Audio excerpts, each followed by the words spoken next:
Eu sou Oliveira Neto, seja bem-vindo à primeira aula do nosso treinamento 7 princípios para uma carreira de sucesso. Esse treinamento tem base no meu livro, onde eu trago 15 anos de imersão no esporte de alto rendimento e mais de 10 anos de uma investigação bibliográfica profunda sobre gestão de equipes, alta performance, desenvolvimento humano. E tudo isso eu consegui reunir nesse livro. E hoje vou compartilhar com você, nesse primeiro vídeo, os 2 primeiros capítulos. Vamos falar um pouco sobre conhecimento e foco. Mas antes de mais nada, eu quero te agradecer pela confiança depositada em mim e por acreditar em você mesmo. Afinal de contas, poucas pessoas têm essa decisão de investir nelas próprias, de destinar algum tempo, algum recurso financeiro para ampliar o seu capital intelectual, seu capital emocional, suas competências relacionais, enfim, e em busca de novos conteúdos para que ela possa passar a gerar novos resultados. Só pelo fato de ter dado esse primeiro passo, eu já posso dizer que você é uma pessoa diferente, que você já está entre os melhores da sua categoria. Mas hoje o nosso papo é sobre conhecimento. Quero que você faça uma reflexão. Quanto você tem dedicado de tempo para isso? É impossível acumular novos conteúdos se você não destina, não reserva algum tempo para isso. E sabe o que a maioria das pessoas fazem? Elas vivem dando aquela desculpinha, dizendo que não tem tempo, que a vida está muito corrida, que elas não têm como se organizar. E aí elas vivem dia após dia, desperdiçando tempo precioso.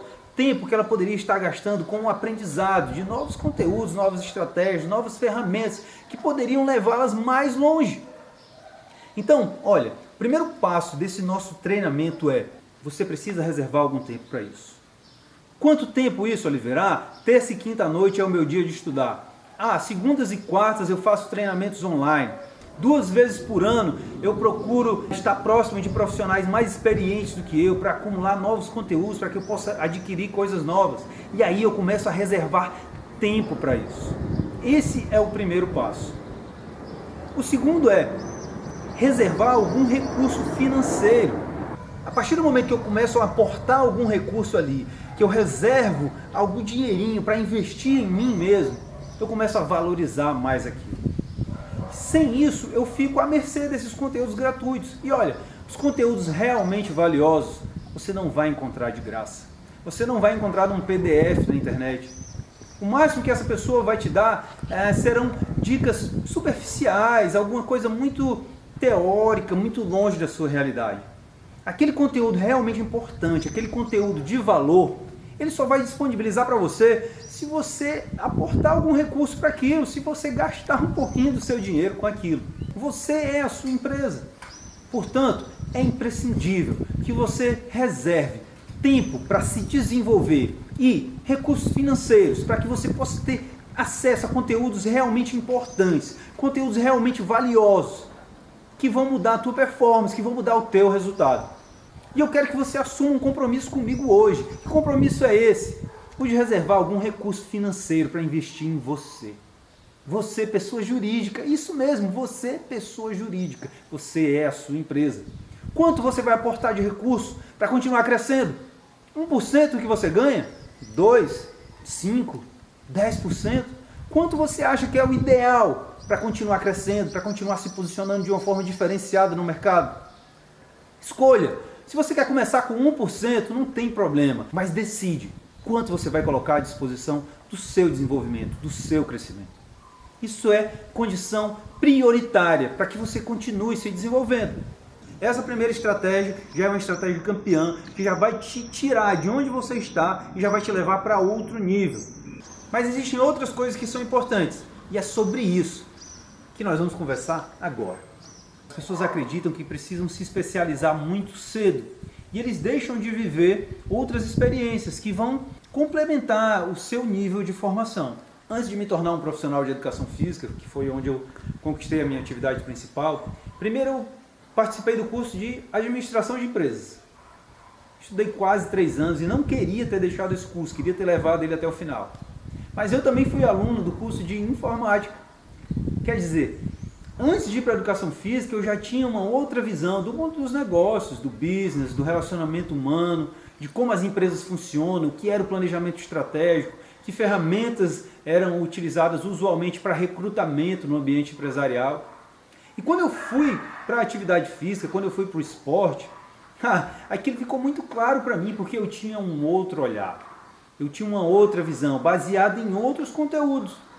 Então o que eu quero te dizer é o seguinte: na hora de investir em você, na hora de acumular capital intelectual, o caminho da especialização não necessariamente precisa vir muito cedo.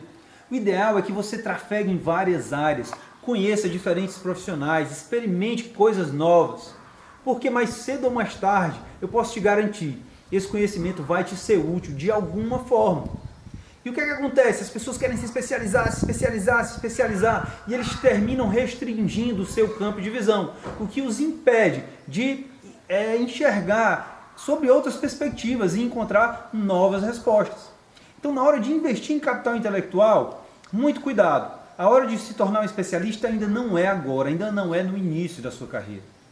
Agora, Oliveira, não, agora eu já sou um profissional que já sei o que é que eu quero, já tenho a minha identidade, o mercado já me reconhece. Aí sim, é a hora de você colocar toda a sua energia para adquirir recursos que são específicos para aquela atividade. Você está conseguindo me entender? Se eu sou um profissional em início de carreira, como é que tem que ser o meu padrão de investimento para acumular capital intelectual, Oliveira? Diversifica, amplia, vai beber em diferentes fontes para que você possa adquirir novos conteúdos. Isso vai te dar uma nova perspectiva de avaliação. Ah, Oliveira, não, eu já sou um profissional que sei o que é que eu quero, já tenho a minha posição no mercado. É a hora de se tornar um perito, é a hora de se tornar um especialista. Então, todo o seu investimento na aquisição de novas competências, ou pelo menos 80% dele, deve ser naquela tarefa, naquela atividade. A sua identidade profissional tem que se misturar com você. As pessoas têm que te olhar e te reconhecer como especialista naquilo. Eu sou professor de educação física, sou um treinador esportivo, preparador físico de equipes de voleibol de praia, mas ainda assim eu tenho a minha identidade, eu tenho as minhas características. Eu sou um especialista na minha maneira de conduzir. Assim como existem outros profissionais que fazem a mesma coisa que eu faço e são altamente especializados em outras áreas do treinamento, em outras maneiras de condução das suas equipes. Na hora de investir em adquirir novos conteúdos, um problema que eu observo na maioria dos profissionais é que eles querem aprender apenas métodos, técnicas, eles querem aprender apenas o como fazer, adquirir a competência para executar uma tarefa. Sabe o que é que acontece com essas pessoas? Elas limitam, elas podam, elas encaixotam a sua capacidade criativa. Então, na hora de adquirir novos conteúdos, claro, é muito importante que você procure entender os protocolos. Afinal de contas, as pessoas gastaram anos tentando construir aquilo, construir aquele modelo. Por que você tentar fazer diferente? Mas não caia na armadilha de podar a sua capacidade criativa, de não encontrar novas possibilidades. Não deixe de perguntar o porquê.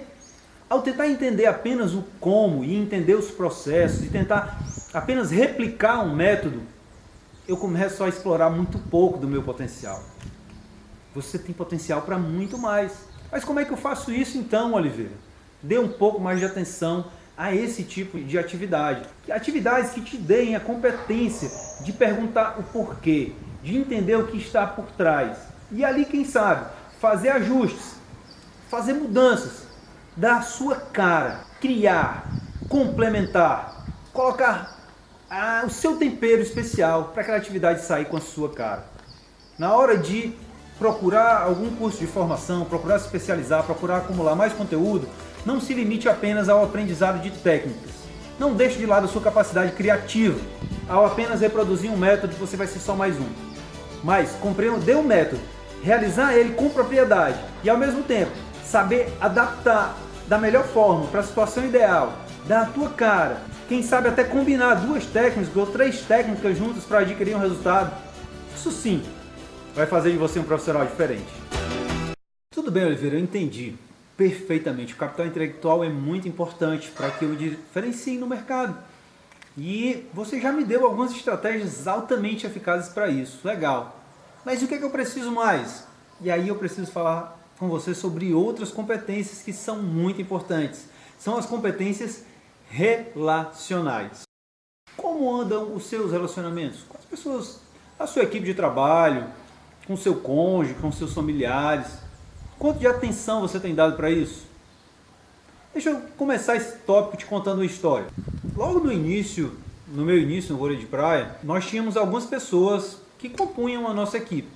E uma dessas pessoas tinha um enorme capital intelectual. Poxa, era aquela pessoa, todo mundo ia perguntar para ela, todo mundo queria saber como é que ela resolveria aquele problema. Mas essa pessoa se relacionava pessimamente com a equipe. E ele era meu amigo particular e eu queria muito que ele fizesse parte daquele processo. E eu tentava segurar ele no time, mas infelizmente chegou o dia que não deu mais para ele continuar. E essa pessoa terminou tendo que sair da nossa equipe, mesmo com tanta qualificação.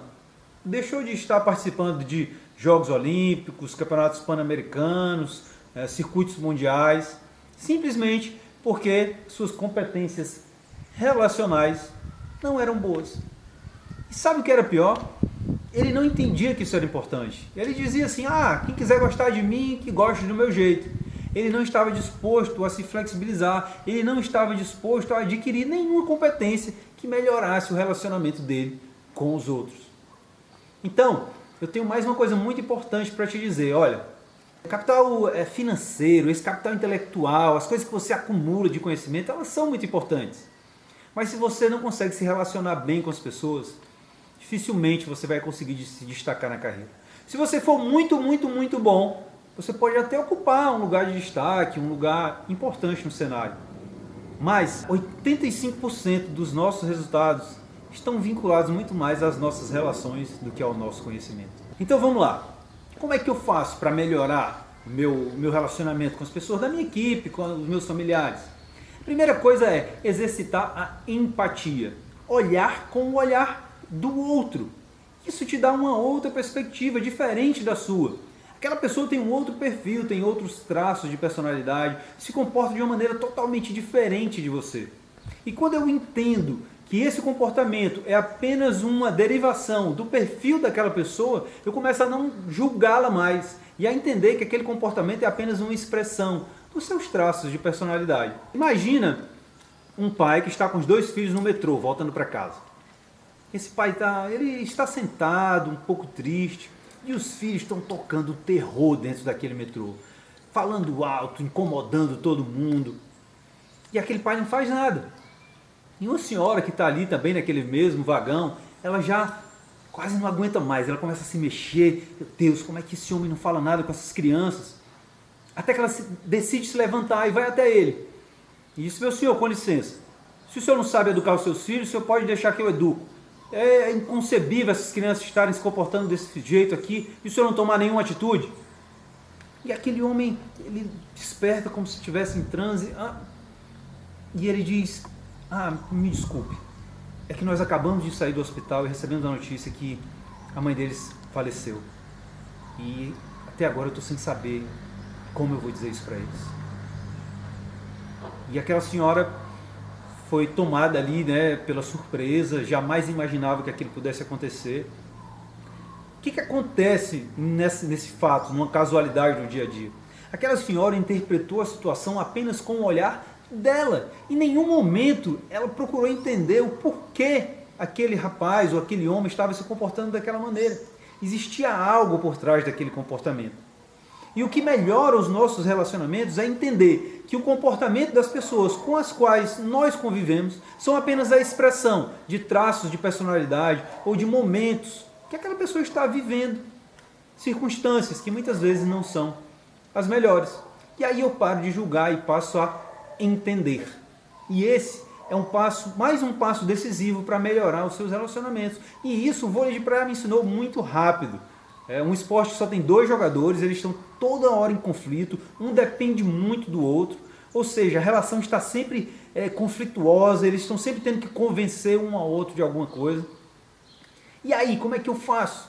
Imagina que eu tenho uma parceria com alguém, jogo com alguém, e à medida que o comportamento dele me desagrada, eu começo apenas a criticar e a dizer que está tudo errado, e perguntar por que ele não está fazendo aquilo direito. Em nenhum momento eu estou olhando com o olhar dele, o que está acontecendo com ele?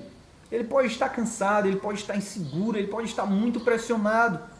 Isso pode acontecer com você no seu ambiente de trabalho se você não é atleta. Imagina que alguém da sua equipe não está entregando o resultado que você gostaria. E aí você começa a criticar aquela pessoa. Ah, é um irresponsável. Ah, não cumpre um horário. Sempre é uma pessoa que atrapalha a nossa equipe. Em nenhum momento você olha com o olhar dele. Por que ele está se comportando daquela forma? Por que ele está desmotivado? Por que ele não está entregando?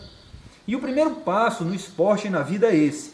Entender, compreender o porquê aquela pessoa não entrega o que você espera. Mas, o que ia acontecer no metrô se aquela senhora não fizesse nada? Aquelas crianças iam continuar tocando terror, incomodando todo mundo. Vocês vão continuar perdendo jogos e a sua equipe vai continuar produzindo pouco. E aí é que entra a sua parte principal dentro desse contexto. Sabe o que aquela senhora no metrô fez? Ela perguntou para aquele homem qual o nome das crianças. E pediu permissão para oferecer alguma ajuda.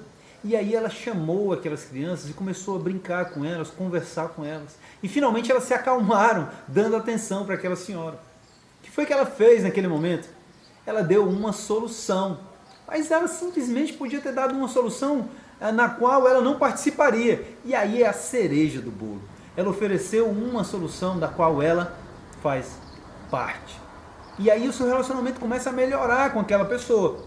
Vamos trazer para o esporte, para esse outro exemplo. Vamos dizer que, ou para a sua equipe de trabalho, uma pessoa da minha equipe, o resultado que ela gera não é o satisfatório. E eu começo a olhar com o olhar dela. E aí eu entendo por que aquele resultado não é o satisfatório. Beleza, cumpri o primeiro passo. O segundo passo qual é? Compreensão. Realmente a situação é muito difícil.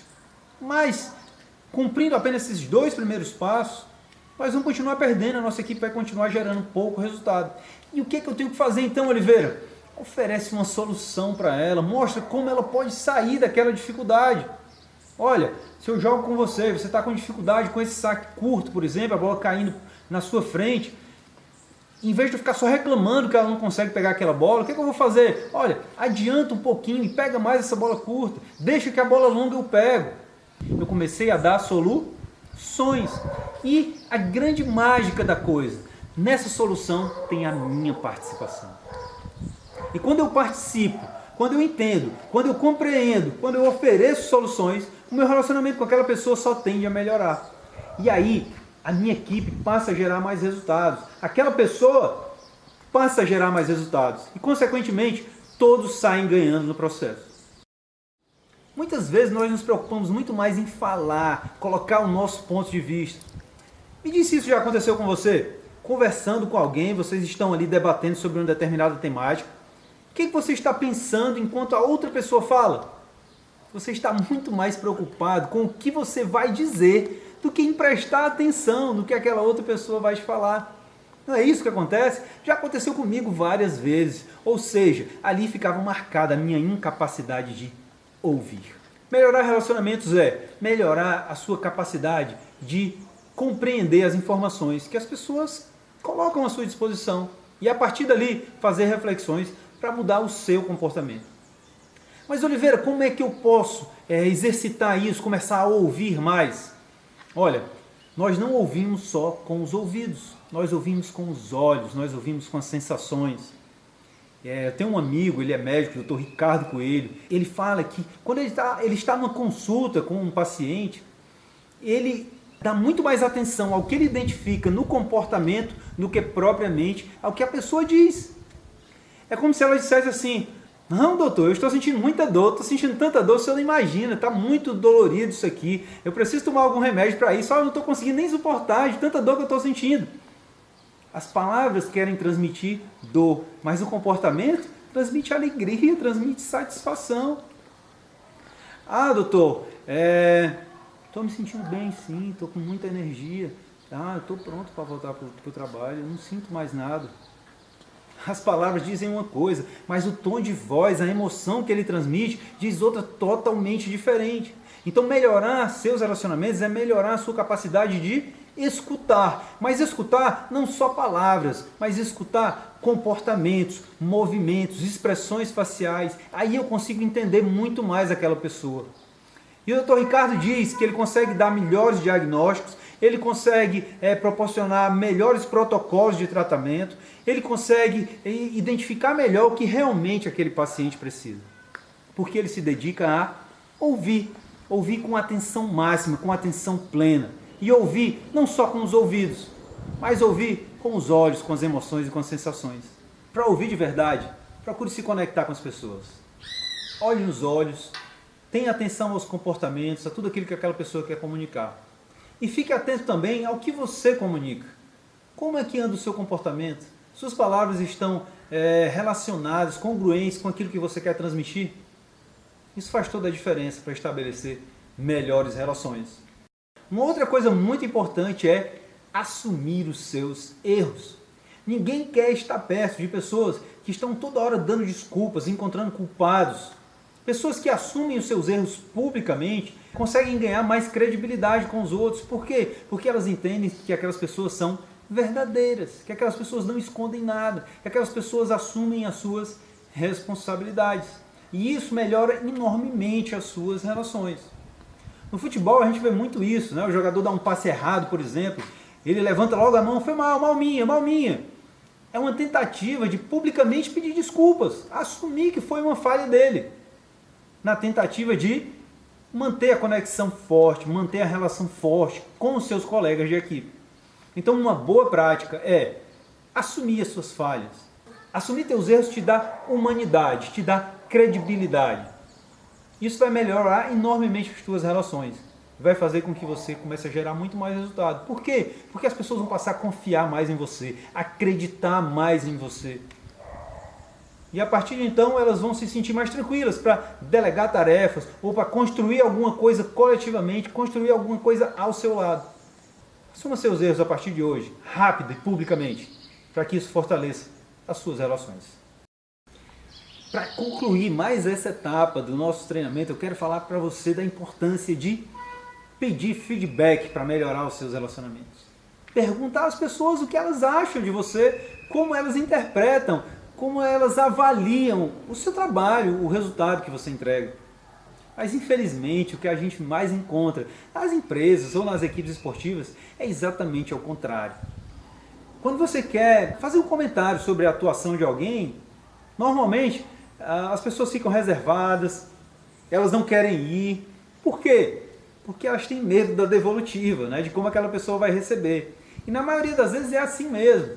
Olha, eu gostaria de te dizer alguma coisa. E a pessoa até, tudo bem, pode falar. Mas quando você começa a fazer alguma crítica, algum comentário que ela não gosta, ela já começa a se irritar. E normalmente ela termina dizendo assim, faz o seguinte, faça o seu trabalho, não se meta no meu.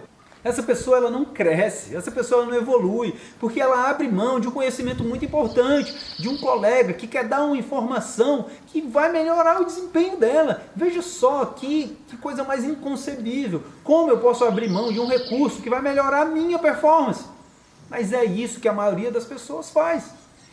E ao contrário, o que você deve fazer é pedir feedback. Criar esse hábito de perguntar às pessoas que trabalham com você como elas te avaliam.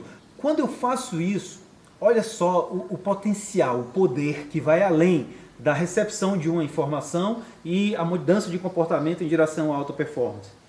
Eu mostro para aquela pessoa que eu confio nela, que eu acredito nela, que eu valorizo a opinião dela. E quem não gosta de se sentir valorizado, e quem não gosta de se sentir reconhecido, ela vai acreditar que a informação dela, que o conteúdo dela é importante.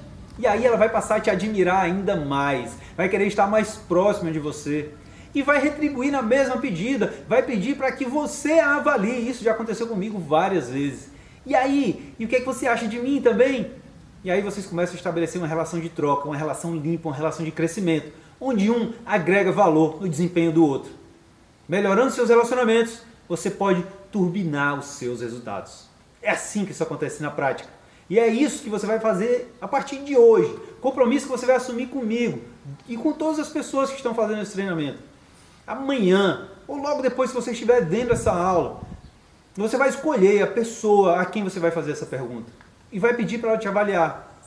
E depois, faça uma reflexão sobre o seu relacionamento com ela, se mudou ou não, como ela reagiu a isso. E se ela te fez o mesmo pedido depois, pediu para que você também a avaliasse. uma arma poderosa para melhorar o seu desempenho, para fazer você subir de nível. E agora você tem mais uma tarefinha, te garanto. Vai dar resultado, vai melhorar o teu relacionamento, vai turbinar a tua performance. Deixa eu te dizer mais uma coisa. Bom relacionamento tem tudo a ver com acolher o pensamento divergente. Nós estávamos numa competição do voleibol de praia e, enquanto treinadores, queríamos colocar o nosso ponto de vista ali para aquelas atletas.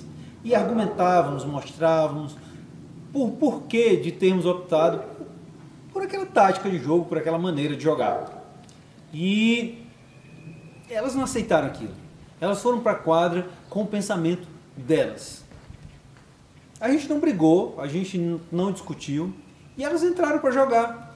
E em vez de colocar em prática a tática que nós havíamos programado, elas começaram a colocar a tática delas. Elas não acolheram bem a ideia que nós tínhamos passado.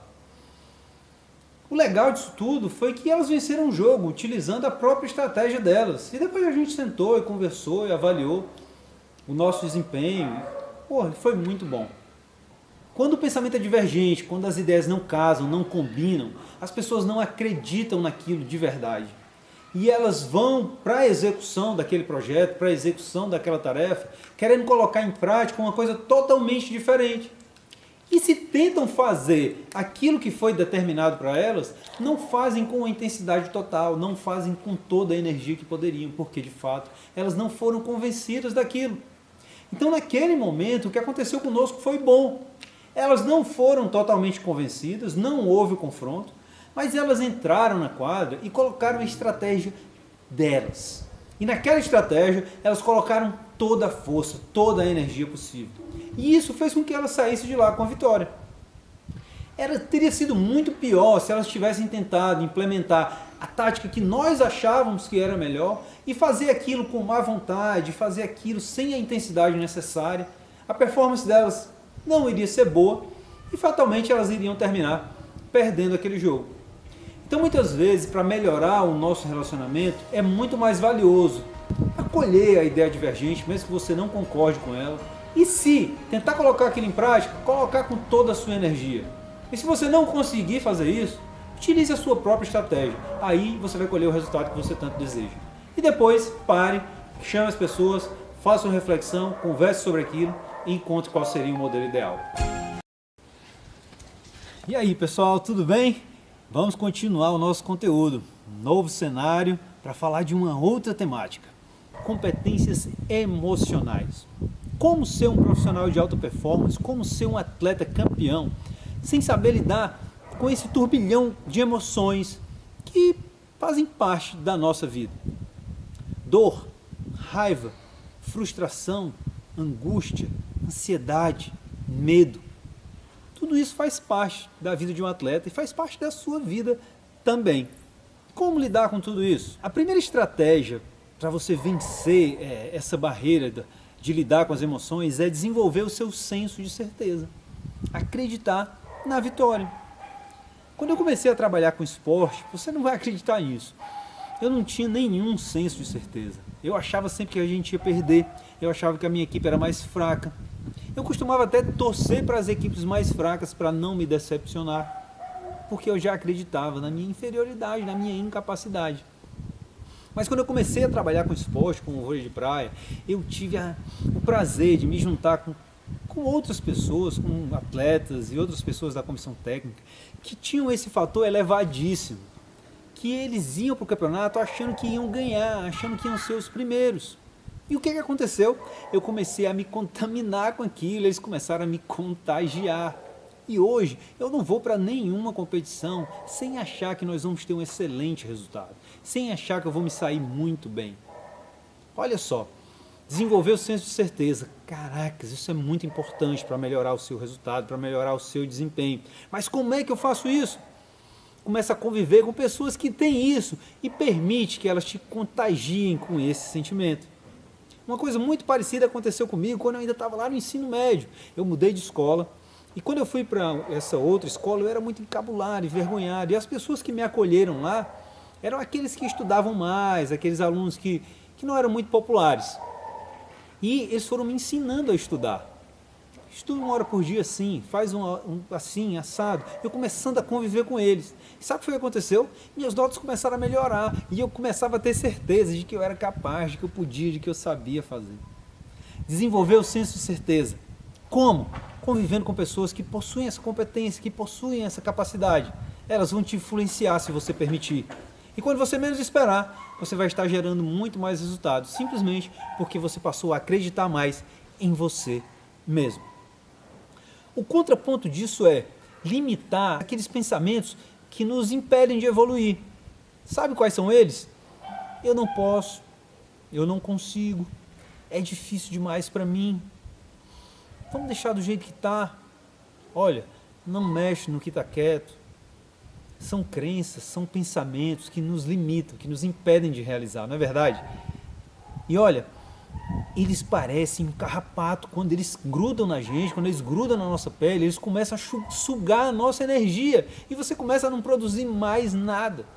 Então, bloqueie esses pensamentos e aí você precisa criar a sua própria estratégia. Eu costumo brincar dizendo que, olha, quando algum pensamento desses invadir a sua mente, calça um tênis e vai correr. Liga para um amigo, escuta uma música, faz alguma coisa, mas não deixa esse carrapato grudar na tua pele, não deixa esse carrapato sugar a tua energia. Ele é um fator limitador do teu desempenho, ele te impede de crescer, ele te impede de brilhar. Senso de certeza, crenças limitantes. Quando eu não tenho isso, ou permito que essas crenças se instalem, o que vai acontecer? A minha capacidade criativa é bloqueada, ela simplesmente desaparece. Eu começo a não enxergar mais outras possibilidades. Emocionalmente eu fui destruído. Como é que isso se processa na minha mente? Eu começo a ativar dois sentimentos que são altamente tóxicos. O primeiro deles é a culpa. A culpa me leva lá para o passado. Eu começo a me lembrar de coisas que aconteceram antes. E aí começa a vir na minha mente o seguinte: nós perdemos aquele jogo porque eu ataquei aquela bola para fora. Nós não fechamos aquele contrato porque eu não tive habilidade de conduzir a negociação. Nós não conseguimos realizar tudo o que nós gostaríamos porque eu não me preparei o suficiente para aquilo. E aquela culpa toma conta do meu corpo. É como se... Eu tenho certeza que à medida que eu estou falando aqui, você já pode sentir o teu corpo mais pesado. De uma outra forma, você também fica paralisado. A culpa ela te paralisa, ela te acorrenta. Mas um outro sentimento que é altamente tóxico, que é paralisante, é o medo. O medo te acorrenta com as correntes do futuro. E se não der certo? E se eu errar? E se eu atacar aquela bola para fora? O que eu vou dizer no final do jogo? Como eu vou me justificar? Como eu vou me explicar? E aí eu sobrecarrego o meu corpo com uma onda de ansiedade, preocupado com alguma coisa que nem aconteceu ainda. Então, o baixo senso de certeza e o elevado índice de crenças limitantes deflagram esse mecanismo. As correntes da culpa que te aprisionam lá no passado com uma coisa que já aconteceu, que você não pode mais mudar. E o medo que te prende com as correntes do futuro, algo que nem aconteceu ainda, que só existe na sua mente, que não é material, que não é real. E você começa a colocar muita energia naquilo. Culpa e medo podam a nossa capacidade criativa, podam a nossa capacidade de realização. Como administrar melhor isso? Ficando perto de pessoas que vão te fazer evoluir, que vão te fazer acreditar que você é capaz, desenvolvendo crenças de identidade, capacidade e merecimento, que é o que nós vamos falar já já, e bloqueando essas crenças limitantes. Para quê? Para que culpa e medo fiquem bem administrados e não te paralisem, não interfiram na tua capacidade de criar, na tua capacidade de realizar. Existem 3 crenças que determinam o nosso desempenho do ponto de vista emocional. A primeira delas é a crença de identidade. Quem eu sou? E aí, muitas pessoas não conseguem se definir. E fala um pouco quem é você. E elas começam a falar dos resultados, elas começam a falar do que elas acreditam. Quando eu não reconheço quem eu sou, eu não sei aonde eu posso chegar. E aí entra em cena um outro pensamento que é muito importante, que é a minha crença de capacidade. O que eu sou capaz de realizar? O que eu já fiz? O que é que está ao meu alcance? O que eu tenho realmente competência para fazer? E por último vem a crença de merecimento. O quanto eu mereço realmente estar lá, o quanto eu me dediquei para conquistar aquela meta, o quanto eu me dediquei para conseguir atingir aquele nível. Então são três modelos mentais que orientam o nosso comportamento, que determinam a nossa maneira de agir. Estar equilibrado emocionalmente, desenvolver uma competência emocional é investir no autoconhecimento, conhecer quem você é. E aí o simples fato de olhar para o espelho e repetir para você várias vezes quem você é, já parece ser uma outra pessoa fazendo isso e ativa áreas do teu cérebro relacionadas ao autoconhecimento e fortalece assim o teu nível de identidade. Ou quem sabe, falar para um amigo ou falar para um familiar seu, vem cá, senta aqui um pouquinho comigo, eu preciso fazer um exercício. Simplesmente me escuta, deixa eu falar para você quem eu sou. Eu preciso me sentir essa pessoa. Eu preciso incorporar essa identidade. A estratégia para desenvolver a sua crença de capacidade é colocar metas atingíveis, metas um pouco menores. Quando você sente que está conquistando, que está avançando, isso é muito comum no processo de emagrecimento, por exemplo. Quando eu coloco metas para cada 15 dias ou para cada mês, metas das quais eu vou cumprindo, vai aumentando a minha sensação de capacidade. Eu me sinto mais empoderado. É como se eu tivesse mais energia, mais competência para realizar aquela tarefa. Ao desenvolver a minha crença de capacidade, aumenta a minha capacidade de realização automaticamente, porque eu me sinto detentor de mais competências, de mais ferramentas, de mais instrumentos para conseguir concluir aquela tarefa, de conseguir realizar aquela meta. E por último, investir no merecimento é se dedicar ao máximo. Se dedicar ao máximo à sua atividade, tentar fazer sempre o melhor possível, com a máxima intensidade, para que quando você chegue no momento decisivo, quando você estiver no ponto final, a sua mente esteja inundada com a sensação de merecimento. Não que o outro tenha treinado mais que você, não que um outro profissional, seu concorrente, seja mais capacitado que você. O que você precisa sentir nesse momento é o poder que vem da sensação de ter construído um caminho, de ter construído um processo até chegar ali. Você não chegou lá por acaso, você chegou lá porque você sabe quem você é, você tem as competências para realizar e porque você precisa se sentir merecedor. É o último passo, é o gol, é a última bola. Esse é o meu lugar, eu mereço estar aqui. Como eu construo isso? Me dedicando ao máximo, colocando máxima energia, máxima intensidade, para quando que o momento final chegue, quando você estiver com a bola, você tiver que decidir, você sentir, eu fiz tudo que era possível para estar aqui. Estar equilibrado emocionalmente é saber quem você é, deter capacidades necessárias para realizar sua grande meta. E quando chegar no momento decisivo, se sentir merecedor, sentir o prazer de ter construído todo aquele caminho. Como é que eu faço isso? Conversa com as pessoas, fala sobre você mesmo, exercita isso para que você se auto-reconheça. Coloca metas progressivas, para quê? Para que o seu senso de capacidade vá aumentando de acordo com o evoluir do processo. E por último, coloca energia em cada treino, em cada atividade. Para quê? Para que quando chegue o momento final, você se sinta merecedor de estar ali. E entenda que falhas vão acontecer, não só no seu processo de preparação, mas no processo de preparação de qualquer pessoa. Mas você fez o que era possível. Você deu o seu melhor. Você merece estar lá. Você merece ser campeão, você merece ser vencedor. Eu já te dei algumas opções para bloquear a culpa e bloquear o medo. Mas a verdade é que a maioria das nossas decisões são baseadas nas nossas emoções. O que governa o meu cérebro é o que eu sinto. E aí então vem o meu padrão de pensamento. Quer ver como é que isso acontece?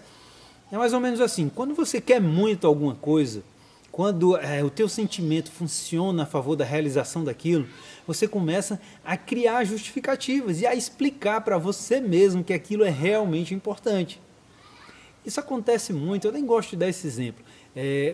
Quando um casal quer se separar, por exemplo, o marido ele sente que não gosta mais, emocionalmente ele não está feliz naquele ambiente. E quando ele vai conversar com um amigo, sabe o que ele diz? Eu não aguento mais, acontece isso, acontece aquilo. E ele vai encontrando milhares de justificativas para tomar aquela decisão. Uma decisão que é emocional. E ele tenta justificar do ponto de vista da racionalidade, para que ali ele tenha uma capacidade de realizar aquilo sem culpa. Oliveira, entendi. Quer dizer então que a maioria das minhas decisões, dos meus comportamentos, são baseados nas minhas emoções. E a partir do momento que eu me sinto, eu começo a criar um modelo de pensamento que venha referendar aquilo. Caraca, isso é muito importante. Mas e aí, como é que eu faço então para não ser vítima das minhas emoções, para não ser assaltado por elas? Aí você precisa seguir o caminho inverso. O que eu comunico, como eu me comporto, altera as minhas sensações. Deixa eu te falar uma coisinha sobre o medo, um estudo muito interessante. O pesquisador pegou um grupo de pessoas e a tarefa era que elas teriam que falar em público. E esse é um medo que muitas pessoas têm, se apresentar publicamente. E ele fez o seguinte, olha, nós vamos dividir em 3 grupos, vocês vão falar durante 10 minutos sobre a temática que vocês quiserem para um público de pessoas desconhecidas. O primeiro grupo, ele disse o seguinte, olha, vocês não vão simplesmente ir lá e vão falar. Um deles, ele disse o seguinte, olha, calma, não tem problema, se tranquiliza, vai ficar tudo bem. E o terceiro grupo, ele disse o seguinte, olha, eu quero que você repita para você mesmo, eu estou ansioso para que comece, mas faça isso sorrindo, faça isso descontraído, faça isso à vontade, se sentindo feliz. E os 3 grupos se apresentaram dessa forma. Aquele primeiro grupo, a quem não foi dito nada, as pessoas tiveram uma performance em relação à clareza e desenvoltura no palco. Razoável. Aquele segundo grupo, a quem foi dito para eles, calma, vai dar tudo certo, vai correr tudo bem, a performance deles não foi muito boa. Na realidade, foi um pouco pior do que o grupo controle. E aquele terceiro grupo, que repetiu simplesmente, eu estou ansioso para que comece, sorrindo, foi o que teve a melhor performance. 23% mais clareza e 27% mais desenvoltura no palco. Ora, ele implantou um pensamento de vitória, ele implantou um pensamento de sucesso. E aquilo se reverteu com o bloqueio do medo e uma melhor performance na execução da tarefa. Quando eu disse calma, aquilo não adiantou nada. Por quê? Porque era uma mensagem que vinha de fora e aquilo não teve interferência na performance daquele grupo. Olha só que fantástico, a gente tem 3 grupos. Um grupo que não fez nada, teve uma performance regular. O grupo a quem foi dito calma, tranquilidade, quer dizer, um estímulo externo, não funcionou muito. O medo continuou presente, a desenvoltura e a objetividade não foi muito boa. Mas aquele grupo, onde as pessoas repetiram para elas mesmas, eu estou ansioso para que comece, com um sorriso no rosto, fez com que elas se comunicassem muito melhor, de forma mais objetiva, mais clara, com melhor desenvoltura. Ou seja, o pensamento que foi implantado no cérebro daquelas pessoas bloqueou a emoção do medo, bloqueou a sensação de incapacidade e melhorou a performance delas. Quer estar mais equilibrado emocionalmente? Comece a governar os seus pensamentos para impedir que as suas emoções assaltem o seu cérebro e governem a sua maneira de agir, governem o seu comportamento. E você aja muitas vezes da maneira que você não deseja. Assuma um padrão de pensamento diferente. Isso vai mudar o teu comportamento e vai bloquear sentimentos negativos que podam a tua criatividade, que podam a tua capacidade de execução. Para finalizar esse tema, competências emocionais, como estar mais equilibrado emocionalmente, eu tenho mais algumas informações para você testar agora, quando sair daqui. Estar mais equilibrado emocionalmente é viver o momento presente. Colocar toda a tua atenção no que está acontecendo hoje. No caso do atleta, é a próxima bola, é o próximo movimento, a próxima palavra, a próxima expressão, o próximo comportamento. Quando eu mantenho a minha atenção voltada para o presente, eu impeço a sensação do medo que provoca ansiedade e a culpa que me leva para o passado de impedirem o meu desenvolvimento. Então, focar no presente é uma estratégia essencialmente eficaz. Tirar da sua mente o que pode acontecer no futuro ou algum insucesso no passado, porque isso vai te atrapalhar no teu desempenho. Um atleta trabalhava conosco e isso foi muito presente para mim, sabe? Foi um caso muito claro isso. Sempre que a gente cruzava com uma equipe, o que acontecia? Quando chegava no momento decisivo, ele falhava. Ele errava o levantamento, ou ele errava o ataque. E isso aconteceu 1 jogo, 2 jogos, 3 jogos. E a gente conversava e tentava chegar ali a uma conclusão e a gente nunca conseguia vencer isso. Até que um dia ele se abriu, né, e disse, cara, quando eu tô lá, eu tô com medo. Estou com medo porque a gente já perdeu várias vezes e eu fico com medo no que é que eu vou dizer para vocês depois que termina o jogo. Aí eu volto para o passado e fico pensando no último jogo que a gente perdeu. E aquilo tem me atrapalhado muito. E aí veio a conclusão, meu irmão, pensa só nesse jogo, pensa só nessa bola, limpa a tua mente, se equilibra emocionalmente. Transfere o teu pensamento para o presente, única e exclusivamente para o presente. Existem alguns sentimentos que nós não conseguimos nos livrar deles imediatamente. E só o tempo vai ser capaz de acalmar o nosso coração e de tirar todas aquelas sensações ruins que tomam conta do nosso corpo. É mais ou menos assim, você tem uma experiência negativa em algum lugar, digamos assim. Eu tive isso, tá? Meu pai faleceu e ele passou muito tempo no hospital, já fazem alguns anos. E sempre que eu passava em frente àquele hospital, depois da morte dele, todas aquelas sensações voltavam. De dor, de perda, de insatisfação. E eu entrava num quadro quase depressivo. E eu tentava dizer a mim mesmo que já passou, bola para frente. E as pessoas também tentavam me ajudar, mas eu não conseguia vencer aquilo. Passaram-se 2 anos. E hoje eu passo em frente àquele hospital e vem uma lembrança assim. Mas aquilo já não me assalta emocionalmente. E o que eu entendi desse processo foi que para todo trauma emocional, para toda experiência negativa que deixa marcas, existe um tempo de cura. Existe um tempo para que o seu corpo possa restaurar a sua capacidade inicial. Então muitas vezes não vale a pena lutar tanto contra aquilo. Quanto mais você luta, parece que mais difícil fica. Respeita o limite do teu corpo, respeita o limite da tua mente. Lógico, procura mudar o teu padrão de pensamento, procura bloquear algumas coisas, mas entende que é um processo. É um processo que muitas vezes leva algum tempo e que não é o nosso tempo. Pode ser o tempo de Deus, se você é religioso, pode ser o tempo dos psicólogos, pode ser o tempo das pessoas que se dedicam a estudar esse tipo de trauma. Mas o que ficou muito claro para mim é que existe um tempo de cura. Mas o mais importante é que decisão você toma em relação ao teu comportamento, à tua conduta. Como eu decido andar, como eu decido me comportar. E existem várias outras pesquisas que falam sobre isso. Algumas pessoas, por exemplo, eles pediram para responder, para ler um texto e dar a percepção delas sobre aquele texto. E para um grupo, leram o texto e deram a avaliação delas. Para o outro grupo, colocaram um lápis aqui, ó. E ela ficava fazendo um bico, na verdade, enquanto lia. E a interpretação daquelas pessoas sobre o texto foi altamente negativa, porque a expressão facial denotava uma sensação ruim, e pensamentos ruins, e aquilo interferiu na interpretação do texto. A um outro grupo foi dado um lápis, mas o lápis ficou na boca. E eles ficaram como se estivesse sorrindo. E a avaliação do texto foi uma avaliação positiva.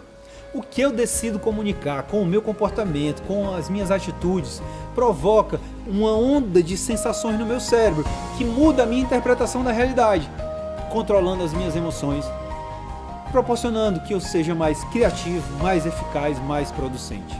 A busca de um equilíbrio emocional para melhorar a tua performance. Um grande profissional, um profissional de destaque, um atleta campeão, um grande empresário, sabe lidar bem com as emoções.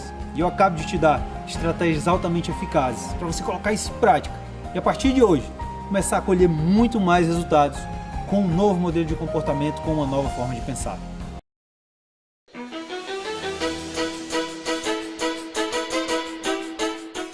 Então vamos lá, é a hora de conversar sobre foco. Eu já conversei bastante com você sobre conhecimento, nas suas 3 vertentes: o conhecimento técnico, teórico, o desenvolvimento de competências relacionais e a habilidade de lidar com as emoções. E agora é hora de falar sobre foco, como focar de maneira mais eficaz. É um conteúdo muito pertinente ao esporte. Todo treinador vai falar isso para o seu atleta. Se você não focar, você não vai conseguir, você precisa permanecer focado. Mas a maioria dos discursos param aí. Ninguém ensina a esse atleta, ninguém ensina a essa pessoa como focar de maneira eficaz. E essa é a minha proposta nessa parte do nosso treinamento, falar um pouco sobre foco, que estratégias você pode utilizar para focar de uma forma mais eficaz e mais eficiente, para que você permaneça com a atenção plena na tarefa, aquela tarefa que é tão importante para que você realize o seu objetivo. O primeiro passo para que você possa realmente focar de maneira eficaz é ser muito específico naquilo que você quer. Quando eu fui começar essa sessão aqui, para filmar esse vídeo, gravar essas imagens para você, era exatamente isso que o Marcelo estava fazendo, ajustando o foco. Primeiro ele pegou um plano maior, viu qual era todo o ambiente que a gente tinha. Depois, minuciosamente, ele ajustou o foco da câmera para captar a melhor imagem minha. Ele queria pegar em que ângulo, qual a maneira, a luz, ele fazia os ajustes na câmera, tudo isso para focar de forma mais eficaz. O que ele estava em busca naquele momento? Dos detalhes. Quais os detalhes que fariam a diferença para ele capturar a melhor imagem? Então, se você quer realmente focar em alguma coisa, é essencial que você construa uma imagem com bastante detalhe daquilo que você deseja. Imagine que você quer comprar uma casa, por exemplo. Que casa vai ser essa? Que tamanho ela vai ter? Quantos quartos? Quantos metros quadrados? Em que bairro ela vai estar? Em que rua, se possível? Qual a cor das paredes? Como é que vai ser a decoração? Quanto mais detalhes você tiver desse objetivo, da meta que você quer realizar, mais você se aproxima da realização dele. Portanto, seja muito específico na hora de criar a imagem daquilo que você tanto deseja. Esse é o primeiro passo para focar de forma eficaz. Eu me lembro bem de 2 momentos da minha carreira onde eu pude ver isso acontecer na prática. A primeira vez foi num desafio Brasil-Estados Unidos, onde a contagem de pontos, as duplas se enfrentavam 1 a 1 e jogavam apenas um set de 21 pontos. Então, a contagem de pontos valia muito naquela competição, a diferença de pontos que eu conseguia fazer em relação ao meu adversário. E a nossa estratégia para entrar naquela competição era que a gente tinha que vencer todos aqueles sets pelo placar máximo. O adversário tinha que fazer no máximo 18 pontos, a gente tinha que vencer de 21 a 18. E foi exatamente isso que aconteceu. A partir do momento que nós colocamos aquela meta e aquilo ficou claro para nós temos que vencer de 21 a 18. Era bastante específico e nós conseguimos vencer todos os sets de 21 a 17, 21 a 16, 21 a 18. E aquilo foi muito importante para que a gente se classificasse para a fase final e nós conseguimos vencer aquela competição. Foi mais uma vitória na minha carreira. E uma outra situação, se não me engano, nós estávamos na Suíça disputando também uma etapa do Circuito Mundial de Vôlei de Praia. Nós tínhamos tido um mau resultado na etapa anterior. E na nossa reunião de avaliação, as próprias atletas fecharam aquele compromisso de que nenhuma equipe iria fazer mais que 18 pontos nelas, naquela competição. E os primeiros jogos, naturalmente, não são tão difíceis, porque termina você enfrentando equipes que vêm do torneio de qualificação. Enfim, a gente foi conseguindo manter aquela média dos 18 pontos. E na semifinal, quando a gente já estava ali para se classificar para a final, nós quase levamos o 19º ponto. Mas elas pediram um tempo, deram uma paradinha no jogo e conseguiram vencer também por 21 a 18. E na final aconteceu novamente a mesma coisa. Nós abrimos uma boa vantagem, estávamos vencendo o último set por 20 a 16, faltava um pontinho para terminar. E o adversário fez o 16, fez o 17, e aí mais uma vez elas pediram um tempo. Voltaram para o jogo, o adversário fez 21 a 18. E aí sim, elas conseguiram receber, fazer um bom levantamento e a gente venceu aquele set por 21 a 18. E depois, a gente conversando ali, elas me confidenciaram que quando sentaram no banco, depois de conversarem sobre a estratégia que elas iriam utilizar, a última frase que elas disseram é: nós fechamos o compromisso de vencer todos os sets por 21 a 18. Então, aquilo ficou gravado, aquilo ficou muito presente na mente delas. E quando essa informação é muito presente, muito intensa no meu cérebro, automaticamente o meu corpo, o meu comportamento, a minha atitude vai de uma maneira congruente ao resultado que eu desejo. E as coisas terminam acontecendo e muitas vezes a gente nem sabe por quê. Então, estar focado realmente, capturar a melhor imagem dar bastante detalhe para ela. Quanto mais detalhes você der, mais clara essa imagem vai estar na sua mente. E ela estando clara e intensa, o seu corpo vai se comportar de forma congruente com aquilo que você deseja. E quando você menos espera, aquilo vai se tornar realidade. Deixa eu falar para você agora um erro muito frequente quando as pessoas querem focar em alguma coisa. A ideia de que você tem que focar em uma única coisa termina invertendo o jogo. Deixa eu te explicar isso melhor. Jim Collins é um autor muito famoso na área do business. É autor de uma série de 4 livros que qualquer pessoa que quer performar melhor precisa ler. Feitas para durar, Feitas para Vencer, Vencedores por Opção e Como os Gigantes Caem. Uma série de 4 livros que trazem um conteúdo excepcional para quem quer melhorar a sua performance. E um dos temas que ele aborda é exatamente esse, o do foco aberto e o foco fechado. As pessoas elas entendem que é importante focar em uma única coisa por vez para você fazer aquela tarefa. Mas muitas vezes ela consegue cumprir aquela etapa, mas ela não sabe o que fazer depois daquilo. Por quê? Porque ela não tem uma ideia do processo. Então, o que ele aponta como uma condição necessária para esse foco realmente ser eficaz é entender primeiro o cenário, se posicionar estrategicamente, ter uma noção de todas as tarefas que você vai precisar desempenhar e só depois fechar o seu foco e olhar só para aquela tarefa e ir cumprindo uma de cada vez. Aconteceu isso aqui no treinamento conosco, para mim foi um exemplo muito claro. Era um treino de salto sobre barreiras. Ali eu tinha 5 barreiras. E quem estava fazendo esse treino era a Larissa, e a gente gosta muito de conversar. A Larissa foi uma das maiores jogadoras de vôlei de praia da história. E ela saltou a primeira barreira e não conseguiu saltar a segunda.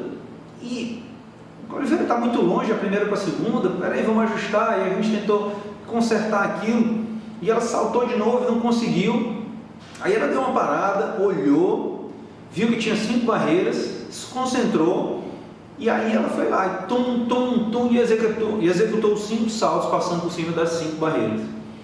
E depois ela olhou para mim, Oliveira, a minha mente não estava preparada para saltar 5 barreiras. Não é porque estava perto ou porque estava longe. Eu simplesmente estava olhando só para a primeira barreira. E depois que eu venci aquele primeiro obstáculo, eu não sabia mais o que fazer. Na hora que eu olhei para as 5 barreiras e eu entendi o contexto, eu entendi o cenário, então é isso que eu tenho que fazer, aí sim eu me concentrei em saltar cada barreira de uma vez. Então isso é abrir o foco, entender o cenário, ver o que realmente você precisa saber e quais as etapas que você precisa cumprir. E só depois fechar o foco, colocar a sua energia máxima na próxima ação, no próximo movimento. Uma super dica, uma coisa que eu percebo que atrapalha muitos atletas e muitos profissionais. Eles se concentram primeiro na tarefa pequena, sem entender o contexto. E eles vão se perdendo durante o processo, porque eles não entendem o que eles realmente querem realizar.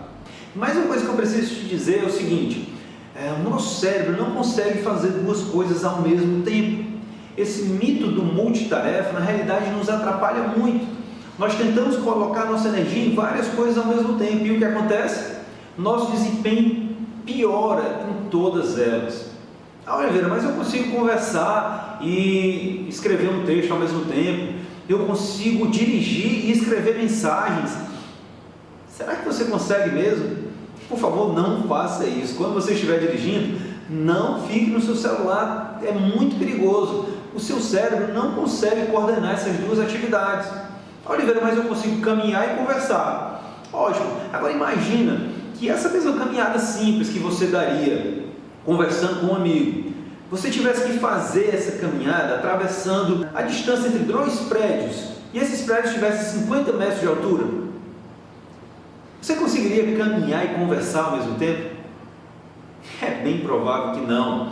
Você iria se concentrar o máximo possível naquela caminhada, para que você não errasse, porque havia muita coisa em jogo, a sua vida. Então, principalmente quando a tarefa é muito importante, ela exige toda a nossa atenção. Quando eu comecei a trabalhar no voleibol de praia, eu achava que os 2 jogadores precisavam fazer tudo, atacar, levantar, defender, jogar de um lado da quadra, jogar do outro. E Reis Castro, que é o meu parceiro há 15 anos, ele me dizia o seguinte, Oliveira, cada jogador tem que ter a sua especialidade, ele tem que ser um especialista naquilo. E eu não aceitava, mas aos poucos eu fui vendo que aquilo era verdade. O que é que ele estava me dizendo ali? Que eu preciso focar no desenvolvimento de uma habilidade, eu preciso ser muito específico, eu preciso colocar minha energia ali. Quando eu foco realmente em uma única tarefa, eu ganho a condição de colocar todo o meu potencial ali. Então, tentar fazer muitas coisas de uma só vez podem fazer com que o seu resultado caia e você não entende por quê. Mas o mercado pede isso da gente, quer que a gente faça muitas tarefas ao mesmo tempo, não é verdade? Um tiro no pé. Se você tem uma equipe e quer que essa equipe produza o máximo, peça para que cada pessoa se concentre em uma tarefa de cada vez. Assim ela vai poder gerar o máximo resultado dela. Imagina uma lente, por exemplo, onde você vai captar os raios solares. Existe uma energia ali que é difusa, mas quando ela passa por aquela lente, ela se transforma num foco. E aquele foco é um foco incandescente, a energia está máxima ali naquele ponto. É assim que acontece com a nossa mente. Quando eu consigo convergir toda a minha energia numa única tarefa, eu coloco todo o meu pensamento, toda a minha emoção, toda a minha capacidade cognitiva em prol da realização daquele objetivo. Ao passo, quando eu começo a fazer muitas coisas ao mesmo tempo, eu começo a perder qualidade. Por quê? Porque o meu foco fica difuso em vez de estar concentrado. Então, abandone o conceito do multitarefa e sim do foco convergente, do foco intenso, de colocar sua atenção em uma única coisa. Se você for namorar, namore. Se você for trabalhar, trabalhe. Se você vai se divertir com seus filhos, faça só isso, pense só nisso.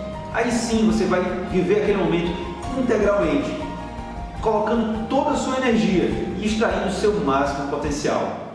Isso é focar de forma eficaz. Outra coisa importante é para onde você está colocando a sua atenção. Você tem duas opções sempre: colocar a sua atenção em busca de soluções ou ficar apenas pensando no problema. Lembra quando você precisou pensar muito naquilo, pensar muito, tentar sair, resolver, solucionar aquele problema? E por mais que você passasse horas e horas sentado ali, você não conseguia achar essa solução. Aí de repente você resolve sair, tomar um copo d'água, tomar um ar, conversar com alguém talvez. E de repente aquela resposta aparece na sua mente como se estivesse vindo do nada. É isso que acontece quando a nossa mente fica totalmente absorvida pelo problema. Nós fechamos os nossos olhos para as possibilidades. É como se eu estivesse olhando para um ponto e a minha mente só captasse aquele ponto. Eu só vejo aquela imagem, é a imagem do problema. E eu não consigo enxergar a solução. Olha, isso tem um prejuízo enorme para o seu desenvolvimento profissional. Imagina que nós formamos uma dupla de voleibol de praia, tá bom? E a pessoa vai sacar na minha direção. E eu estou com dificuldade com a bola que vem para o meu lado esquerdo, estou errando sempre aquela bola. O que é que nós vamos fazer? Olha, nós vamos treinar só isso agora daqui para frente. Nós perdemos o jogo, nós perdemos o campeonato, nós vamos agora voltar para o nosso centro de treinamento e vamos treinar só isso. E aí bola para o lado esquerdo, bola para o lado esquerdo, vindo de diferentes posições para eu desenvolver aquilo, E a sensação minha é péssima. Caracas, eu não sei fazer isso, eu tenho dificuldade, eu tenho que trabalhar muito para melhorar isso aqui.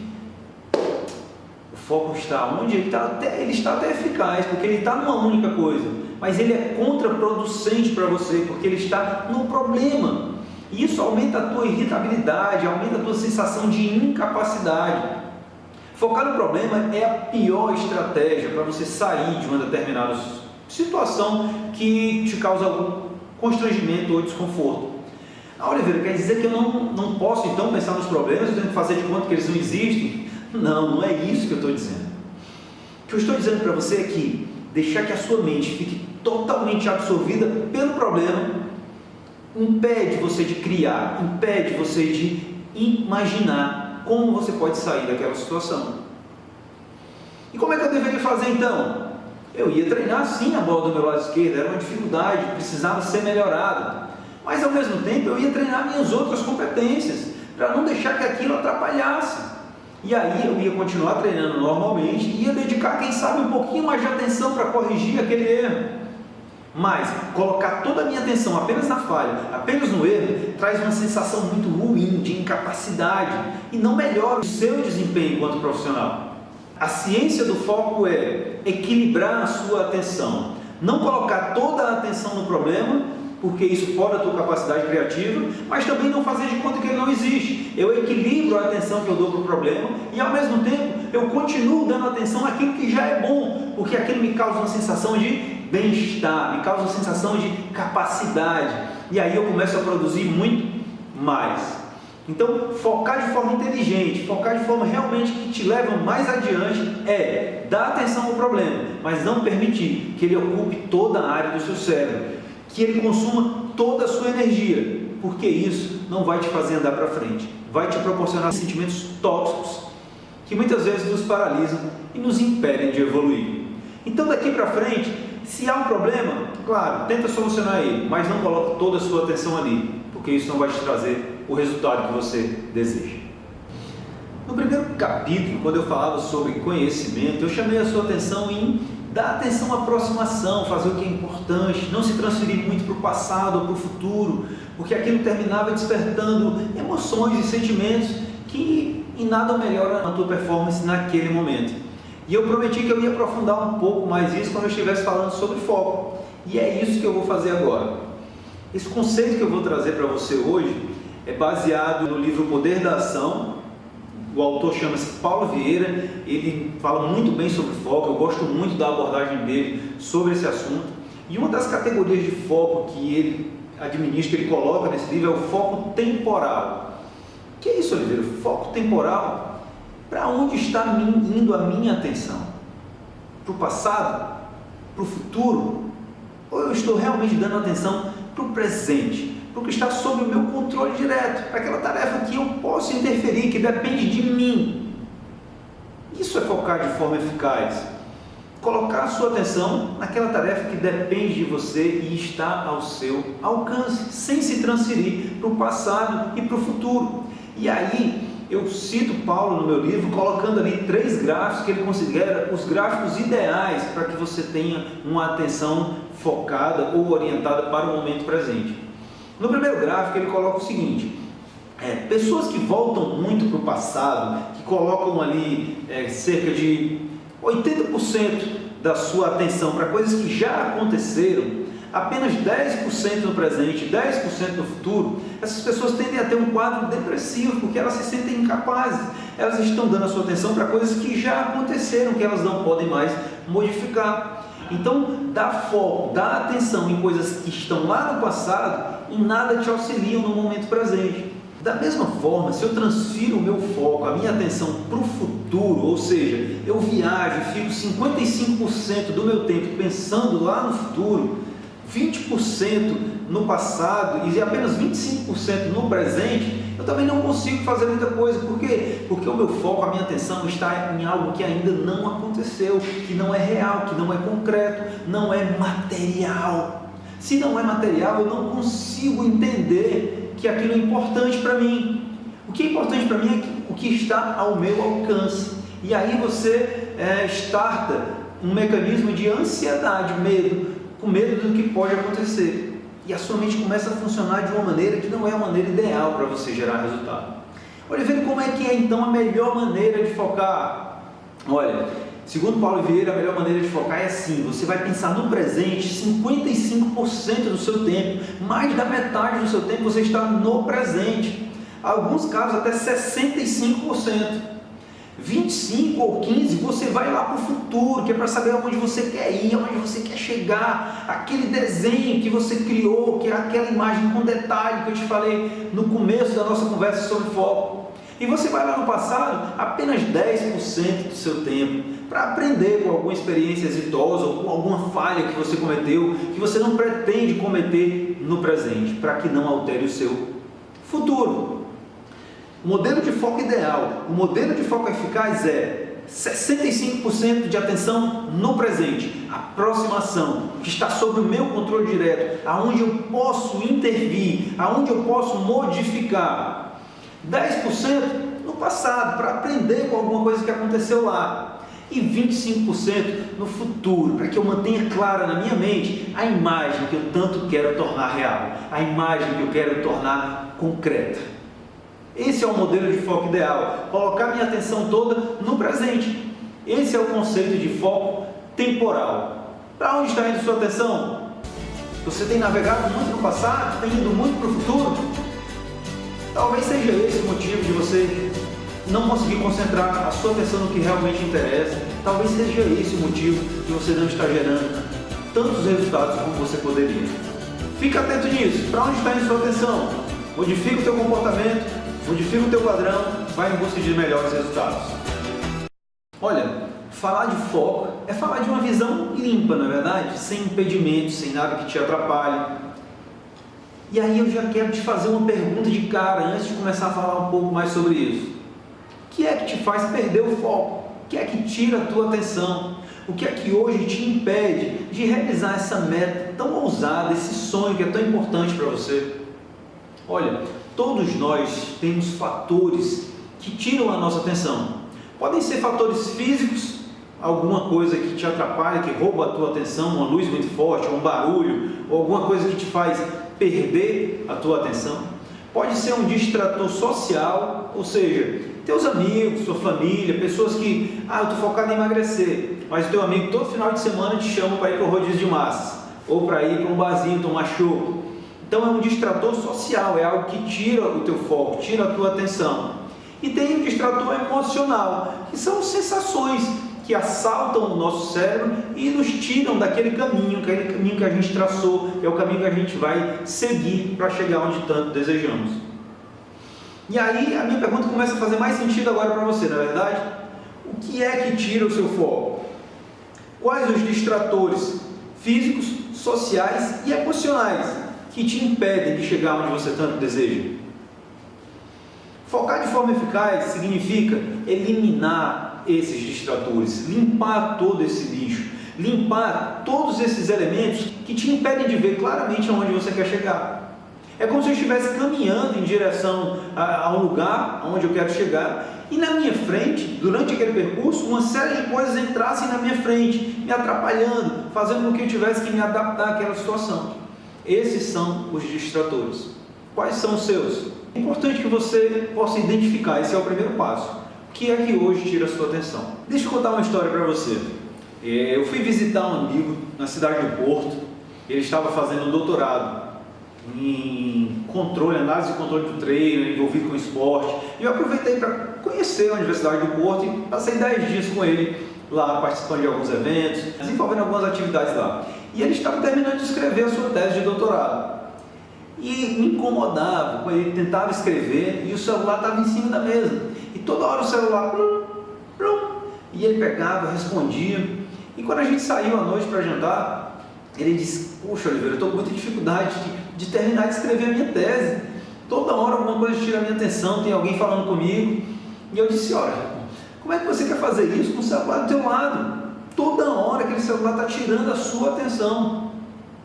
E ele disse: "Não, cara, mas ali são coisas que estão relacionadas com a tarefa. É o meu orientador que está me mandando uma mensagem, são os alunos que eu oriento, então eu também preciso estar interagindo com essas pessoas."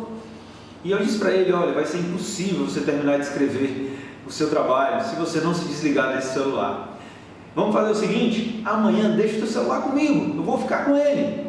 E eu vou sair, vou resolver algumas coisas e eu só vou te entregar esse celular quando eu voltar. E vamos ver quanto você vai conseguir produzir durante esse período." Ele disse: "Não, Oliveira, não dá, não consigo fazer isso." "Consegue, vamos tentar." E nós fizemos isso no dia seguinte, né? Eu saí, fui resolver outras coisas, levei o celular dele comigo. E quando eu retornei no final do dia, e ele me dá o celular, ele queria muito ter o celular de volta, foi ver as mensagens, checou. Mas ele, depois de olhar tudo aquilo, ele disse: "Oliveira, cara, foi muito importante você ter tirado esse celular de perto de mim, senão eu não teria conseguido escrever. A minha produtividade foi muito maior." Mesmo louco para ver o que tinha ali, quais eram as mensagens, aí ele entendeu que ele precisava tirar um pouco aquilo, deixar um pouco de lado para que ele pudesse produzir mais.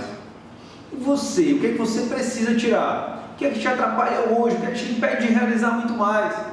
Olha, às vezes é uma coisa que a gente gosta muito, às vezes é uma pessoa que a gente adora, quer estar perto, mas essa pessoa tira a nossa atenção, essa pessoa está nos impedindo de chegar aonde tanto desejamos. Então, ainda que temporariamente, toma essa decisão hoje, identifica o que é que realmente rouba a sua atenção, tira o seu foco, tira isso por algum período para que você possa produzir mais, para que você possa realizar mais. Eliminar distratores, tirar todo o lixo, essa é uma estratégia altamente eficaz para que você se mantenha mais focado, para você melhorar o seu nível de atenção. Com atletas isso é muito comum. Imagina no jogo, alguém grita o nome dele, alguém passa, alguém xinga. Ele está sendo toda hora provado em relação a isso. Mas eles desenvolvem uma capacidade de eliminar esses distratores e se concentrar apenas no que eles precisam fazer. Eu estava com a Larissa Thalita no Rio de Janeiro, a gente estava treinando e elas faziam um jogo amistoso contra 2 garotos. E os garotos jogaram muito bem, o jogo estava equilibrado, elas já tinham perdido o primeiro set.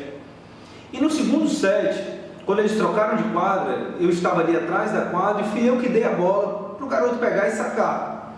Quando eu dei a bola para ele, eu disse o seguinte: Poxa, você não errou nenhum saque ainda, né? Tá sacando muito bem. E ele sorriu para mim e ele entendeu o que eu tinha feito naquela hora. Eu tinha colocado um distrator, eu tirei a atenção dele. Ele só estava pensando na bola e no saque. Na hora que ele me ouviu, ele começou a pensar como eu estava avaliando, o que eu achava sobre ele. E aí ele respirou, tentou se concentrar novamente. Mas quando ele foi sacar, a bola ficou no meio da rede. E ele sorriu para mim e conseguiu, né? Consegui. Eu consegui tirar a atenção dele. Eu fui o distrator que fez com que ele perdesse o foco, fez com que ele perdesse eficácia no gesto e no movimento. A mesma situação aconteceu com o Evandro, atual campeão da Copa do Mundo de voleibol de praia. O Evandro estava fazendo muitos pontos de saque no jogo e alguém na torcida começou a gritar referee, referee, se dirigindo ao árbitro e querendo dizer que o Evandro estava pisando na linha. He's stepping on the line, he's stepping on the line. Ele queria chamar a atenção do árbitro e de alguma maneira tirar a atenção do Evandro para que ele não conseguisse sacar com a mesma performance. Mas não adiantou muito, o Evandro foi lá e fez muitos pontos de saque nesse jogo. E depois eu encontrei com ele ali na área dos atletas e perguntei, e aí Evandro, como é que foi isso? O cara estava gritando ali toda hora. Tinha alguém gritando lá, Oliveira? Eu nem ouvi, eu estava focado só na tarefa, eu estava focado só no que eu precisava realizar. Então, eliminar distratores é orientar a sua atenção para o que é concreto, para a tarefa, para o que você realmente precisa realizar. E bloquear distratores físicos, emocionais ou sociais que te afastam da realização dessa meta tão importante. Para encerrar esse bate-papo sobre foco, como focar de uma maneira mais eficaz, eu quero te dizer o seguinte: estar focado na realidade é decidir. É mudar de postura, é mudar de comportamento. Enquanto você não toma uma decisão real, você não pode dizer que está focado. Oliveira, eu estou focado em emagrecer. É mesmo? Poxa, cara, estou me sentindo altamente absorvido por isso aí. Pô, legal. E aí? Que decisão você tomou para que isso se transforme em realidade? Para que mude o teu padrão corporal? Não, eu resolvi que eu vou melhorar agora, vou começar a me cuidar mais. Que é isso? Isso não é foco, não houve nenhuma decisão. Que decisão é essa? Se cuidar mais. Uma decisão real é: vou procurar um nutricionista amanhã eu vou na academia me matricular, eu vou assinar uma revista que fala sobre emagrecimento, eu vou começar a participar de um grupo que trabalha sobre isso. Toda semana eu vou pesquisar um artigo sobre esse tema para me ajudar e aprender coisas novas. Eu decido mudar o meu padrão de comportamento, eu decido mudar as pessoas com quem eu estou convivendo, as minhas pesquisas nas redes sociais, como eu navego na internet. Isso é decidir. Você só pode dizer que está realmente focado em alguma coisa quando você toma uma decisão. Mas infelizmente nós não somos treinados para isso, nós não somos acostumados a decidir. E a maioria das pessoas vai levando a vida sem decidir nada. E o que é pior, muitas vezes, deixando que outras pessoas decidam por elas. Olha que coisa maluca, é importante para mim, eu quero estar focado naquilo, é o meu grande sonho, mas eu espero que outras pessoas tomem decisões por mim. Estar focado é mudar comportamento, é adotar uma nova postura, é ser outra pessoa, ser uma pessoa que age e se comporte para a realização daquele objetivo. Que decisão você toma, que mudança de comportamento você vai implementar, que mudança de hábitos, que mudança de convívio, para que você possa sim estar mais focado, você possa sim estar colocando a sua atenção no que realmente interessa, para que você possa sim se tornar um profissional de alta performance.